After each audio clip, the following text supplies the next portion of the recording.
Hello! ఇక్కడ నేను అమ్మవారి కోసం చీర లాంటి లంగావోణి లాంటి చీర స్టిచ్ చేస్తున్నాననమాట. సగం అయిపోయింది. ఇంకా నెక్స్ట్ సగం స్టిచ్ చేస్తున్నాననమాట. ఈ బ్లౌజ్ పీస్ నా పట్టు శారీ మీదనమాట. నా పట్టు శారీకి మామూలుగా మగ్గం వర్క్ బ్లౌజ్ తీసేసుకున్నాను. ఈ బ్లౌజ్ పీస్ అలా ఉండిపోయింది. సరే అని అమ్మవారి కోసం ఇలా శారీ స్టిచ్ చేస్తున్నాననమాట. ఇలా మనం చీరకి ఎలాగైతే కుచ్చులు పెట్టుకుంటామో సేమ్ అలాగే కుచ్చులు పెట్టేసి నీట్గా ఐరన్ చేసేసేయాలన్నమాట. మొత్తానికైతే శారీ పార్ట్ కంప్లీట్ చేశాను. ఇప్పుడు పళ్ళు పార్ట్ అనమాట. పళ్ళు పార్ట్ కోసం ఇంకొక అంచు ఉన్న క్లాత్ ముక్క తీసుకొని ఎడ్జెస్ మొత్తం స్టిచ్ చేసుకోవాలి.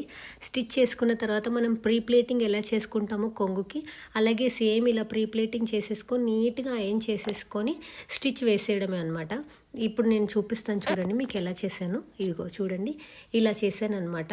కింద పార్ట్ ఏమో మొత్తం మనం కుచ్చులు పెట్టుకున్న పార్ట్ ఇలా వచ్చింది. అండ్ పైన మొత్తం ఉన్న పార్ట్ ఏమో అది పళ్ళు పార్ట్ అనమాట. ఇలా వెనకాల తిప్పి చూపిస్తే చూడండి మీకు ఇలా స్టిచ్ వేసాను అనమాట. ఇలా చూస్తే మీకు అర్థం కాకపోతుండొచ్చు అంటే దీన్ని చీరలాగా ఎలా కడతారు అని. కానీ కట్టాను నేను, ఎందుకంటే మా అమ్మ కుట్టేదనమాట. నేను చిన్నప్పుడు అది చూసి నేర్చుకున్నాను. నేను అది దృష్టిలో పెట్టుకొని కుట్టాను. మీకు అంటే నేను అమ్మవారికి వేసినప్పుడు మీకు ఐడియా వస్తుంది. ఆ వీడియో కూడా నేను నెక్స్ట్ పోస్ట్ చేస్తాను చూడండి. వెనకాల వైపు నుంచి అయితే ఇలా ఉంది.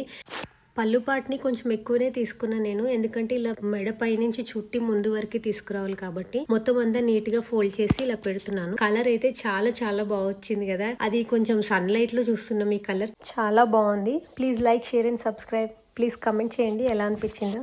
బాయ్.